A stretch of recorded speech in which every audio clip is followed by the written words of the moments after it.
Bismillahirrahmanirrahim. Assalamualaikum warahmatullahi ta'ala wabarakatuh.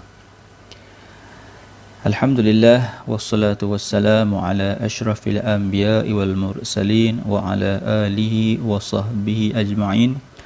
Qala rabbi shrah li sadri wa yassir li amri wahlul 'uqdatam min lisani yafqahu qawli. Baik, pelajar-pelajar yang dikasihi sekalian, jadi insya-Allah hari ini kita akan teruskan sesi pembelajaran kita. Kita akan teruskan dalam bidang hadis pula insya-Allah. Jadi tajuk yang kita akan belajar pada hari ini ialah pelajaran yang ke-9, mungkar dicegah, hidup barakah. Ini tajuk pertama dalam bidang hadis. Jadi boleh rujuk buku teks muka surat 52. Sebelum kita teruskan dengan sesi pembelajaran kita, mari sama-sama kita membaca doa penerang hati insya-Allah. Moga-moga dipermudahkan dan mudah ingat dan dapat keberkatan insya-Allah. Bismillahirrahmanirrahim. Allahumma aftah alaina hikmataka wa anshur alaina min khazaini rahmatika ya arhamar rahimin. Amin. Baik. Jadi boleh rujuk muka surat 52. Kita akan bacakan hadis beserta dengan terjemahannya insya-Allah. Jadi hadis yang kita nak baca ini adalah hadis yang diriwayatkan daripada Imam Muslim daripada sahabat Nabi yang bernama Abu Sa'id Al-Khudri. Jadi saya akan bacakan hadisnya. An Abi Sa'id Al-Khudri radhiyallahu anhu qala sami'tu Rasulullah sallallahu alaihi wasallam yaqul man ra'a minkum munkara falyughayyirhu biyadihi فَإِنْ لَمْ يَسْتَطِعْ فَبِلِسَانِهِ فَإِنْ لَمْ يَسْتَطِعْ فَبِقَلْبِهِ وَذَلِكَ أَضْعَفُ الْإِيمَانِ. Jadi hadisnya pendek saja. Hadis ini daripada sahabat Nabi yang bernama Abu Sa'id Al-Khudri. Jadi kalau kita nak kenal serba sedikit tentang sahabat Nabi ini, ada disebut dalam buku teks itu pada kolom spektrum ilmu boleh rujuk. Jadi Abu Sa'id Al-Khudri ini memang sahabat Nabi yang terkenal dan antara sahabat yang banyak meriwayatkan hadis daripada Nabi.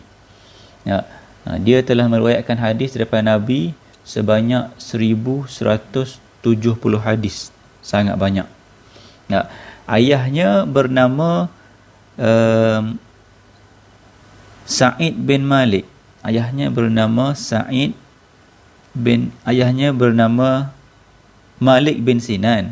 Ayahnya nama Malik bin Sinan adalah sahabat Nabi yang mati syahid dalam medan peperangan Uhud. Jadi pada waktu ayahnya meninggal, Sa'id Al-Khudri masih lagi kanak-kanak, masih lagi kecil. Dia berasal daripada suku Ansar, suku Bani Khazraj. Maksudnya dia ni orang asal ataupun penduduk asal Madinatul Munawwarah. Dan disebut juga di sini beliau pernah menjadi mufti di Madinah dan wafat di sana pada tahun 74 Hijrah. Jadi itu antara jasa dan pengorbanan sahabat Nabi Abu Sa'id Al-Khudri. Okay, kita terus kepada maksud hadis. Maksud hadis, man ra'a minkum munkara. Maksudnya, sesiapa dari kalangan kamu yang melihat sesuatu kemungkaran, falyughayyirhu biyadihi, maka hendaklah dia mengubah dengan tangannya. Fa illam yastati' fa bilisani, sekiranya dia tidak mampu, maka hendaklah dia mengubahnya dengan lidahnya. Fa illam yastati' fa biqalbi, sekiranya dia tidak mampu, maka hendaklah dia mengubahnya dengan hatinya. Wa dzalika adhaful iman, dan mengubah dengan hati itu adalah selemah-lemah iman. Jadi saya yakin dan percaya hadis ini kita biasa sangat dengar. Kita biasa baca dan biasa dengar daripada mulut-mulut manusia lah. Okey. Jadi apa yang kita faham daripada hadis Nabi? Jadi yang pertama sekali, hadis ini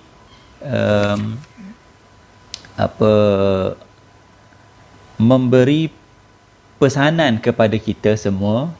Sekiranya kita melihat kemungkaran ataupun kita nampak maksiat berlaku di depan mata kita, maka kita hendaklah mencegahnya daripada berlaku.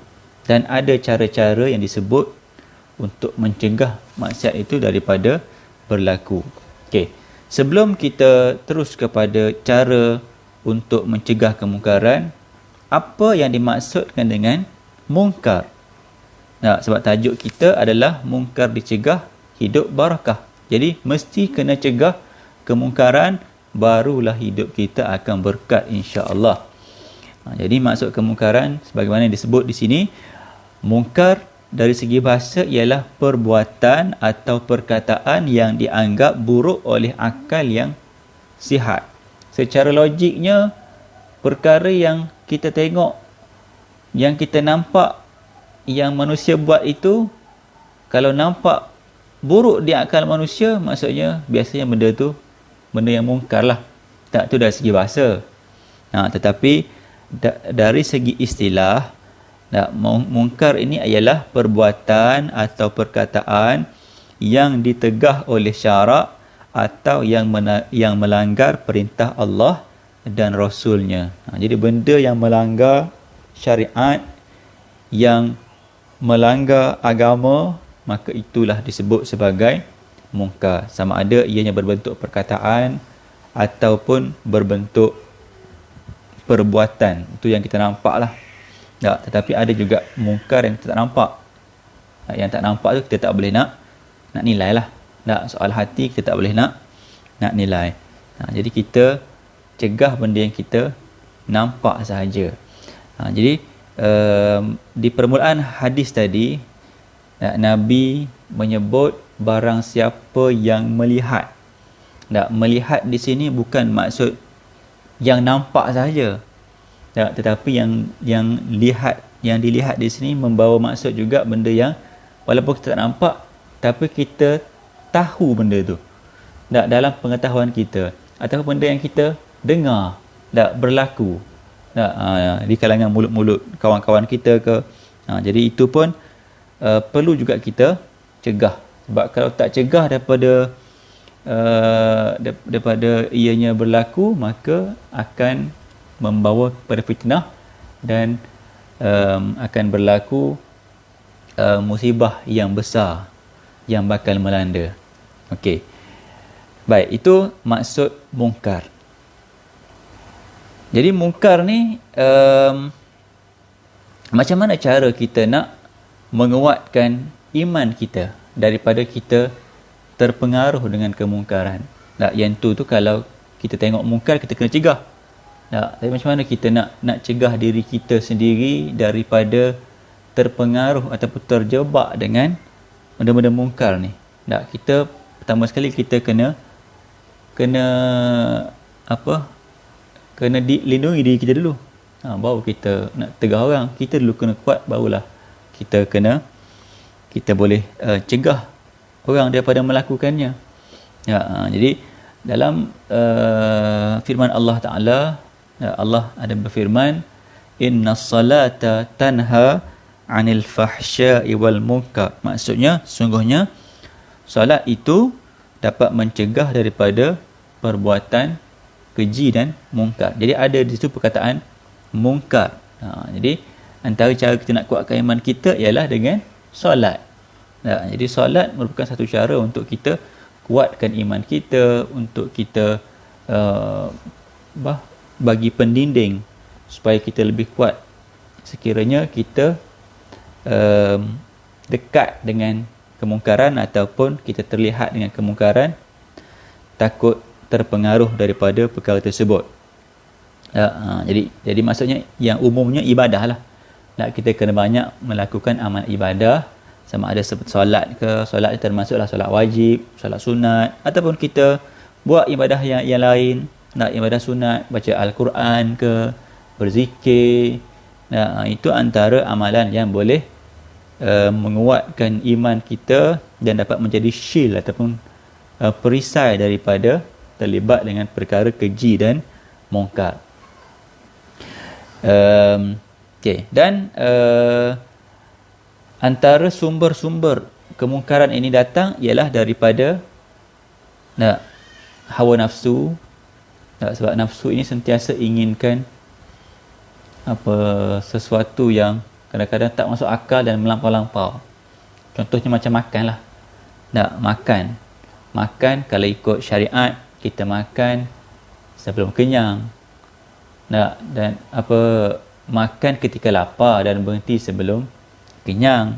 Tapi kadang-kadang makan ni boleh jadi maksiat sebab kita makan secara melampau-lampau. Dan makan pula bila dah tamak, dah melampau, dia akan jadi membazir. Jadi di situ pun maksiat juga tu kat situ. Makan walaupun makan, tapi makan kadang boleh jadi mungkar, boleh jadi maksiat. Jadi yang pertama datang daripada hawa nafsu, yang keduanya antara sumber-sumbernya ialah datang daripada syaitan ataupun iblis. Dalam buku surat 53 tu ada disebut tentang tipu daya iblis. Yang ini diambil daripada surah Sad ayat 82-83. A'udzubillahi minasyaitonirrajim. Qala fa bi'izzatika la'ughwiyannahum ajma'in illa ibadaka minhumul mukhlasin. Maksudnya iblis berkata, iblis bersumpah demi kekuasaanmu wahai Tuhanku. Iblis bersumpah dengan Allah, aku akan menyesatkan mereka. Siapa mereka? Kitalah manusia, anak Adam, kecuali hamba-hambamu yang dibersihkan daripada sebarang kederhakaan dan penyelewengan. Maksudnya syaitan ni dia akan cuba sedaya upaya untuk menyesatkan kita.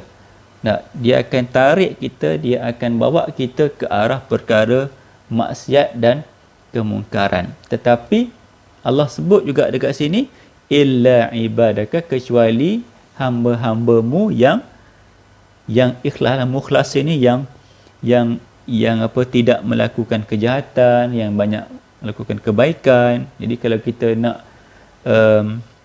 terhindar daripada dugaan, hasutan dan terjebak dengan perkara mungkar, maka kita kena menjadi hamba Allah yang taat, yang ikhlas, yang banyak melakukan kebaikan dan meninggalkan sebarang kemungkaran. Terus kepada, ada satu lagi ayat kat bawah tu daripada surah Asy-Syams. Allah menyebut dalam ayat yang ke-8 ke-10, a'udzubillahi minasyaitonirrajim, fa'alhamaha fujuraha wa taqwaha qad aflaha ma zakkaha wa qad khaba ma dassaha. Maksudnya serta mengilhamkannya untuk mengenal jalan yang membawa kejahatan dan yang membawa kepada takwa. Sesungguhnya berjayalah orang yang menjadikan dirinya bersih dengan iman dan amal soleh, dan sesungguhnya hampalah orang yang mengotori dirinya dengan kekotoran maksiat. Dekat sini Allah nak bagi tahu kita bahawasanya kebaikan dan kejahatan Allah akan tayangkan di depan mata kita. Dan kita diberi akal oleh Allah, kita boleh membezakan perkara yang baik dan perkara yang buruk. Jadi kalau kita nak jadi orang yang berjaya, maksud berjaya di sini ialah orang yang diberi pahala dan ahli syurga lah. Dan dikasihi dan diredai oleh Allah, iaitu kita kena banyak melakukan amal soleh lah, ibadah, solat tadi. Manakala kalau kita nak jadi orang yang rugi, iaitu orang yang pendosa ataupun ahli neraka ataupun orang yang Allah murka, maka kita buatlah maksiat, kita terlibatlah dengan kemungkaran, maka kita akan jadi orang yang sangat-sangat rugi. Itu maksud ayat yang kita baca tadi. Okay, terus kepada muka surat 54. Di sini kita nak tahu apa hukum menangani kemungkaran. Jadi kat sini dah jelas lah. Bila ada arahan daripada Nabi tentang menegah kemungkaran, maka hukum mencegah kemungkaran adalah wajib. Maksud wajib ialah mesti kita kena buat. Bila nampak je kemungkaran, bila tahu je kemungkaran, dengar je ada kemungkaran, kita wajib mencegahnya. Macam mana cara mencegahnya? Okey, ada cara-caranya. Okey. Bercakap tentang perintah wajib ini, sebenarnya mencegah kemungkaran ni termasuk dalam tugas-tugas dakwah. Jadi kita ni sebagai umat Islam yang mukallaf, yang diberi akal fikiran, yang waras, maka kita ni adalah khalifatullah. Kita ni dilantik oleh Allah sebagai khalifah di muka bumi. Antara tugas khalifah di muka bumi ini ialah untuk berdakwah. Berdakwah ialah maksudnya kita mengajak manusia buat baik dan kita tegah melakukan kejahatan.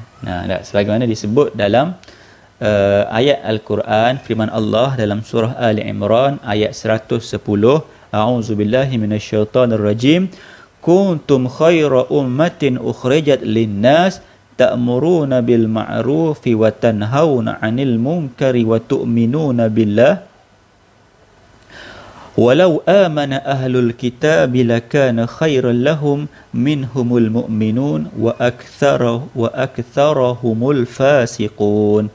Maksudnya, kamu wahai umat Muhammad, kitalah umat Muhammad adalah sebaik-baik umat. Alhamdulillah, syukur banyak-banyak, kita ni adalah sebaik-baik umat, the best ummah, yang dilahirkan, yang dikeluarkan untuk memberi faedah, manfaat kepada manusia, kerana kamu menyuruh berbuat segala perkara yang baik dan melarang daripada segala perkara yang salah, yakni yang buruk dan keji, serta kamu pula beriman kepada Allah dengan sebenar-benar iman. Dan kalaulah ahli kitab, merujuk kepada golongan Yahudi dan Nasrani, itu beriman sebagaimana yang semestinya, tentulah iman itu menjadi baik bagi mereka. Tetapi antara mereka ada yang beriman dan kebanyakan mereka adalah orang yang fasik. Jadi kat sini Allah sebut tugas mulia kita sebagai khalifah di muka bumi ialah kita kena melaksanakan dakwah lah. Amar ma'ruf, ajak kepada kebaikan, nahi mungkar, cegah kepada kemungkaran. Okey, terus kepada cara menangani kemungkaran. Okey, kita boleh rujuk muka surat 55. Ada satu lagi ayat yang cantik yang boleh kita ambil pengajaran, iaitu ayat daripada surah An-Nahli, surah Lebah, ayat 125. Allah berfirman, A'udzubillahi minasyaitonirrajim, ud'u ila sabili rabbika bil hikmah wal mau'izatil hasanah wajadilhum billati hiya ahsan inna rabbaka huwa a'lamu bima dhalla an sabilihi wa huwa a'lamu bil muhtadin. Maksudnya, serulah ke jalan Tuhanmu wahai Muhammad. Ni perintah ni. Allah memerintahkan Nabi Muhammad supaya berdakwahlah, berdakwah. Macam mana cara berdakwah? Dengan hikmah, kebijaksanaan. Bil hikmah tu dengan cara yang bijaksana. Wal mau'izatil hasanah, dan nasihat pengajaran yang baik. Tu yang kedua. Yang pertama tadi bil hikmah dengan bijaksana, yang kedua wal mau'izatil hasanah dengan nasihat dan pengajaran yang baik, dan yang ketiga wajadilhum billati hiya ahsan, iaitu berbahaslah dengan mereka dengan cara yang paling baik. Jadi kat sini cara ini kita boleh amalkan lah. Tak, maksudnya pertama tu bil hikmah tu maksudnya kalau kita nak ajak orang kebaikan ataupun nak tegah kemungkaran, biarlah sesuai dengan keadaan, masa dan tempat. Ya, maksudnya nak ajak orang kebaikan, biarlah kena masa dia. Contohnya orang azan nak ajak pergi solat, okeylah kena. Tak, jangan pula kita pergi, nak ajak orang, nak ganggu orang waktu orang tengah berehat. Contohnya tengah malam orang nak tidur, kita ketuk pintu rumah orang, tak ajak. Tu benda yang tak kena dengan masa. Tak, tempat pula. Tak, tempat contohnya nak berdakwah, orang tengah berak, time itulah kita nak ajak berdakwah. Tu tak kena lah. Tak, jadi bagilah mereka selesaikan hajat dulu. Bila dah keluar, dah selesa, barulah kita ajak.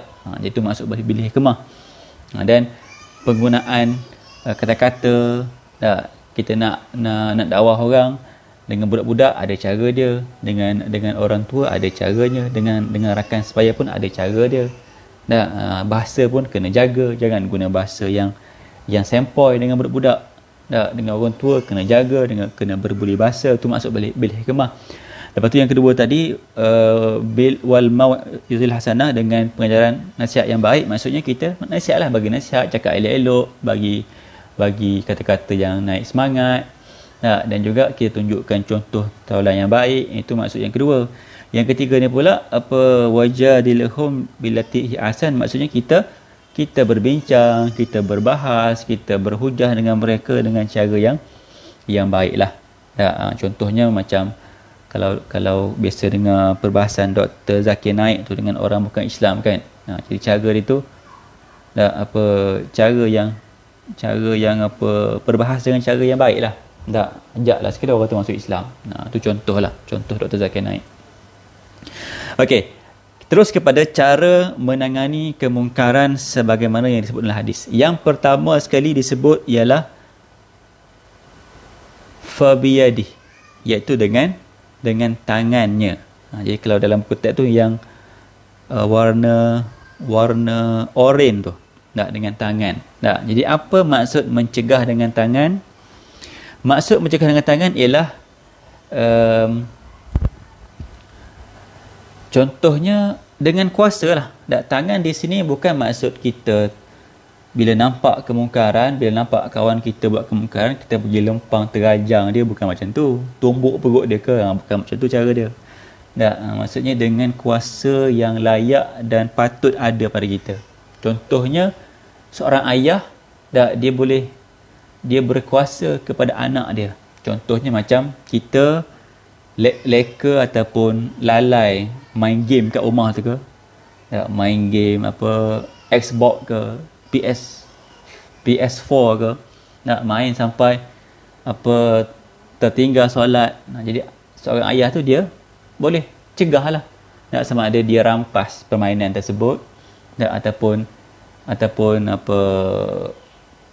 dia boleh simpan, sorokkan ke. Ataupun awak ni seorang yang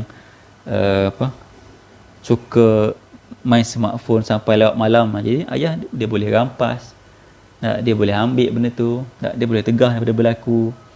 Kalau di sekolah macam warden asrama ataupun guru-guru, dia berkuasa cegah kemungkaran pelajar dia.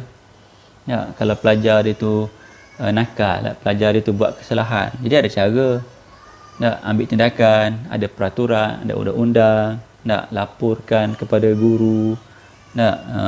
Kalau awak ni berkuasa sebagai seorang LDP, pengawas, atau badan wakil pelajar, ada kuasa dia.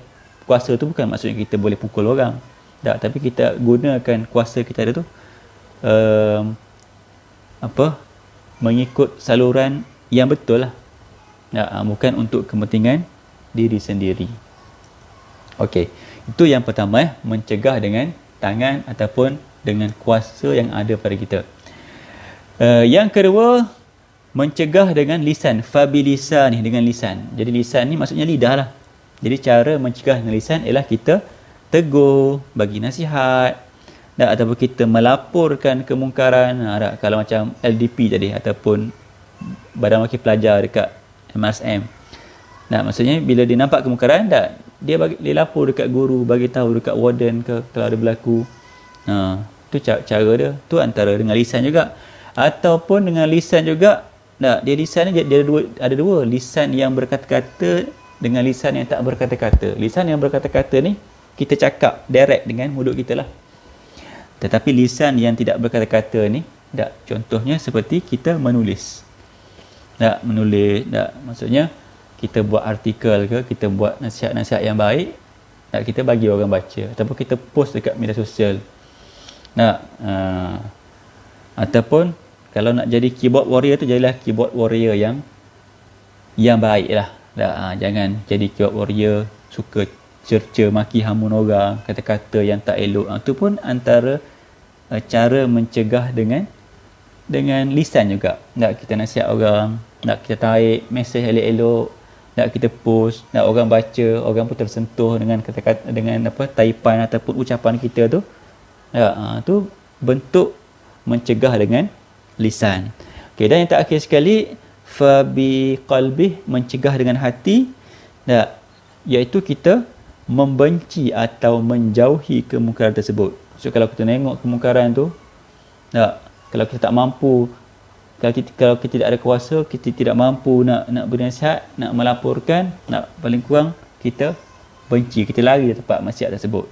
Kita lalu dekat kawasan orang berpesta ke, ataupun pergi ke terlalu kat kawasan disco ke, park ke, kawasan orang minum arak ke, kita lari. Tak pun nak tegur, nak tegur macam mana? Tengok orang minum arak tu dengan bertatu, dengan subang, takut tengok.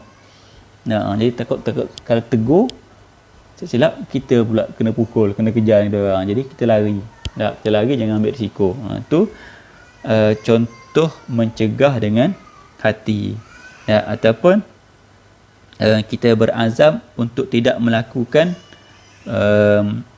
kesalahan yang kita pernah buat, dan berharap serta berdoa agar pelakunya diberi hidayah untuk bertaubat. Itu cara mencegah dengan hati. Dan cara yang ketiga ni, Nabi sebut wazalika ad'aful iman, dan ini adalah selemah-lemah iman. Jadi paling kurang kita benci, kita menjauhi kemungkaran tersebut. Tapi kalau kita support, kita sokong kemungkaran tersebut, jadi kalau yang ni pun dah dikira selemah-lemah iman, kalau kita tak rasa apa-apa, tak rasa benci, kita support, suka pula dengan kemungkaran. Contohnya tengok adegan drama-drama K-pop ke dekat TV, drama bercium ke, kita tengok, kita suka. Siap panggil dari kawan-kawan, bestnya mereka buat benda terkutuk ni, suka. Jadi masa tu awak tidak ada iman lah. Masa tu kita tak ada iman dah. Sebab iman yang paling lemah ialah kita benci. Kalau dah tak benci, suka, support kemungkaran, jadi kita dikira tiada iman pada ketika itu. Okey, baik. Jadi panjanglah kita berbincang tentang cara mencegah kemungkaran ni. Jadi apa hikmah? Apa hikmah kita menangani kemungkaran? Yang pertama sekali, hikmah dia dapat meningkatkan kualiti diri melalui nasihat dan teguran. Jadi nasihat dan teguran ni selain daripada kita dapat cegah kemungkaran, dalam masa yang sama dia juga dapat beri semangat, bagi kesedaran, untuk kita jadi orang yang lebih baik pada masa akan datang. Yang kedua, mewujudkan masyarakat yang harmoni kerana bersikap prihatin. Istilah orang kata menjaga tepi kain orang. Istilah tu sebenarnya memang istilah yang agama gunalah. Memang istilah yang dalam Islam kita gunakan. Kita tak boleh nak penting diri sendiri. Sebab kita ni manusia ni, sejak daripada kita dilahirkan di muka bumi sampailah kita dikebumikan ke alam kubur, kita akan melibatkan manusia, kita akan menyusahkan orang. Jadi apa yang kita buat mesti ada kaitan dengan manusia, dengan jiran, dengan orang sekeliling. Jadi jangan kata jangan hiraukan hal aku, kubur kita lain-lain. Tak boleh cakap macam tu. Sebab kita kena kita kena prihatin, nak kita kena kena risau, kena cakna tentang urusan kawan-kawan kita, barulah kita akan hidup sentiasa dalam keberkatan Allah Subhanahu wa taala. Dan yang ketiga, negara aman sejahtera kerana mendapat keredaan Allah. Jadi kalau negara ni tak ada maksiat dan kemungkaran berlaku, maka negara tersebut akan menjadi negara yang sangat hebat. Bukan sangat hebat, Allah pun suka dan kita hidup dengan aman dan harmoni, insya-Allah. Okey. Jadi sebelum kita akhirkan sesi perbincangan kita, jadi cuba kita tengok balik muka surat 55,